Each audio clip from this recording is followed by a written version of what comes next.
Bonjour et bienvenue à notre capsule qui porte sur l'enseignement des mathématiques à l'élémentaire. Dans cette capsule, nous discuterons des différentes approches à mettre en place dans votre salle de classe afin d'offrir un enseignement efficace des mathématiques à tous vos élèves et nous présenterons les ressources en mathématiques à votre disposition préparées par le Conseil scolaire Viamonde. Particulièrement, les sujets abordés seront les principes de la planification à rebours, la structure d'un bloc d'enseignement efficace en mathématiques, la collecte des preuves d'apprentissage, ainsi que les pratiques à fort impact. Dans les prochaines minutes, nous allons revoir les principes de la planification à rebours et les outils qui vous appuieront dans le processus. La planification à rebours est basée sur le principe que plus le but est clair et précis, plus il est facile d'élaborer les étapes pour l'atteindre. C'est comme commencer par la fin. Pour vous appuyer dans ce processus, nous vous proposons 3 différents outils. La planification annuelle spiralée du CFORP, une série de tâches communes pour chaque parcours et année d'études de la première à la 9e année, et les séquences d'enseignement pour chaque parcours. La planification spiralée du CFORP est organisée généralement en 4 parcours. La durée de chaque parcours varie entre 6 et 12 semaines et celle-ci est indiquée au début du parcours. Chaque parcours comprend plusieurs attentes de domaines différents. Les parcours peuvent paraître à la première vue très lourds. Cependant, ce ne sont pas tous les contenus d'apprentissage qui sont inclus dans chaque parcours. Et parfois, ce n'est qu'une partie du contenu d'apprentissage. L'intention de la planification spiralée est de revenir à plusieurs reprises sur un concept pour donner le temps à l'élève de se l'approprier. Prenons par exemple le parcours 1 en première année. On remarque que 5 domaines sont visés et dans le domaine du nombre, on voit l'attente B1 et B2. Regardons maintenant le deuxième parcours.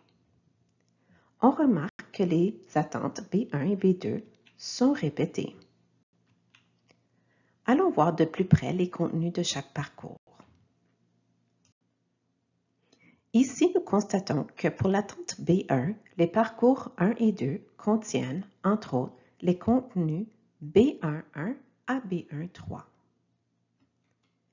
Il y a des différences entre les contenus du parcours et ceux dans le curriculum. Ces différences sont indiquées en bleu. Par exemple, pour le contenu B1.1, le curriculum indique que l'élève doit lire et représenter les nombres jusqu'à 50. Cependant, pour le parcours 1, on se rend à 20 et pour le parcours 2 à 25. Le contenu et l'apprentissage suivent une progression. Le même genre de progression est observé pour les contenus B1.2 et B1.3. Maintenant que nous avons ciblé les résultats d'apprentissage dans les parcours à l'aide de la planification annuelle, nous allons explorer les évaluations de ces parcours, ce que nous appelons les tâches communes. Elles sont conçues pour vérifier la progression de l'apprentissage des élèves et visent les attentes et les contenus d'apprentissage du parcours. Elles sont divisées en 2 parties, une partie de questions à choix multiples et l'autre des résolutions de problèmes. Les QCM vous donnent un aperçu rapide et global des concepts. Cette année, cette partie se fera en utilisant la plateforme Microsoft Forms. Les résolutions de problèmes vous donnent le niveau de l'habileté de la pensée, de raisonnement et de communication de vos élèves. Un outil d'analyse des tâches communes vous est fourni pour vous appuyer dans l'analyse de ces données. Puisque les parcours sont souvent longs, nous avons créé une nouvelle ressource pour faciliter l'organisation de l'enseignement et assurer que tous les contenus d'apprentissage ont un temps d'enseignement durant l'année scolaire. Les séquences d'enseignement regroupent les contenus dans un ordre logique et chronologique et vous offrent des pauses pour effectuer l'évaluation des apprentissages des élèves. Elles sont comparables à des mini-unités dans le parcours. La ressource est structurée comme ceci. Une séquence d'enseignement est élaborée à chaque ligne. Elle est subdivisée en différents résultats d'apprentissage. Ceux-ci sont répartis sur un nombre approprié de blocs d'enseignement en lien avec leur complexité du concept. Le dernier bloc d'enseignement dans chaque séquence est réservé à l'évaluation de l'apprentissage. Nous avons sélectionné les résultats d'apprentissage, conçu des évaluations et organisé les résultats d'apprentissage en séquences d'enseignement. Il faut maintenant planifier les leçons, ce qui veut dire nos blocs d'enseignement. Avant de commencer la planification de la leçon, nous devons connaître le point de départ des élèves. Il faut donc faire une évaluation diagnostique pour vérifier les prérequis. Une autre nouveauté de cette année est la série d'évaluations diagnostiques pour chaque parcours de chaque année. Ces évaluations diagnostiques remplacent les anciennes tâches diagnostiques du bon départ. Elles contiennent des questions visant les concepts prérequis de chaque parcours. Elles peuvent être données durant une période ou être subdivisées et étalées sur plusieurs jours. Donc, en début d'année, les évaluations diagnostiques à effectuer seront les évaluations de la première spirale ou le premier parcours. La trousse d'évaluation diagnostique contient le cahier de l'élève, le corrigé et un outil d'analyse. Le nombre de questions et le genre de questions dans l'évaluation diagnostique varient à chaque parcours, selon le montant de concepts prérequis du parcours. Maintenant que nous savons le point de départ de nos élèves, on passe à la planification du bloc d'enseignement. En premier lieu, le résultat d'apprentissage doit être clair et précis. Celui-ci est construit en prenant compte du point de départ de nos élèves. Ensuite, il est important de cibler le matériel de manipulation et les méthodes de différenciation qui seront utilisées pour aider les élèves à mieux comprendre et assimiler le concept. Le bloc doit aussi inclure une utilisation efficace du temps en incluant de l'enseignement explicite ainsi qu'une variété de pratiques, soit guidées, coopératives ou autonomes. Finalement, le bloc doit aussi prévoir une période d'objectivation de la part de l'élève et de consolidation par l'enseignant. Pour vous guider dans la planification de vos blocs d'apprentissage, nous vous proposons un gabarit de planification qui inclut tous les différents éléments clés. Différents modèles de blocs d'enseignement en numératie, soit en 3e année ou en 6e année, vous sont offerts pour illustrer l'enseignement efficace des mathématiques. Ces modèles vous offrent différentes façons de planifier un bloc de numératie en utilisant différentes durées et une variété de domaines. Puisque les tâches communes à la fin des parcours ont comme but d'appuyer l'élaboration du profil de classe et de la progression des élèves, donc l'évaluation au service de l'apprentissage, il est important de planifier la collecte de d'autres preuves d'apprentissage du rendement des élèves tout au long du parcours. La triangulation est essentielle à une évaluation efficace du rendement des élèves. Les observations, les conversations et les productions nous donnent un portrait complet de nos élèves. Au centre de la triangulation, nous retrouvons les critères d'évaluation.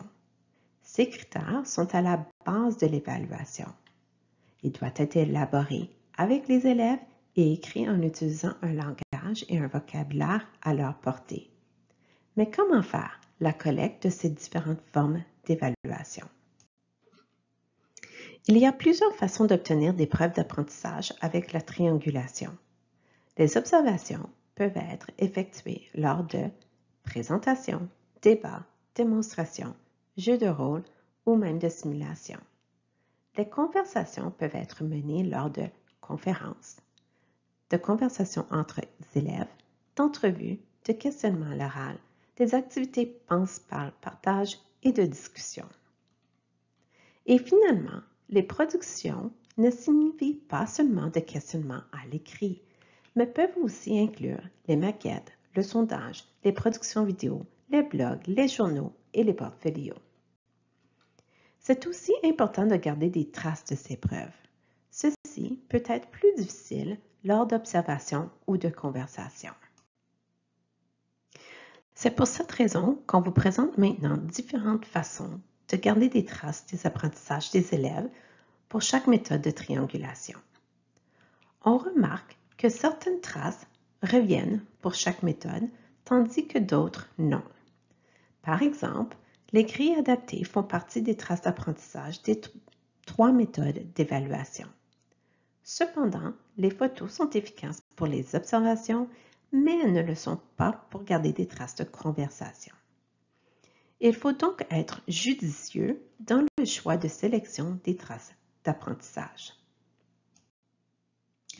Nous avons parlé de la planification, nous avons parlé des évaluations, nous avons parlé des blocs d'enseignement. Il faut aussi regarder les stratégies et les pratiques utilisées dans les salles de classe, parce que ceux-ci jouent un grand rôle dans notre efficacité d'enseigner les mathématiques. En 2020, le ministère de l'Éducation a élaboré la ressource Pratiques pédagogiques à fort impact en mathématiques. Dans celle-ci, nous retrouvons 9 pratiques à privilégier.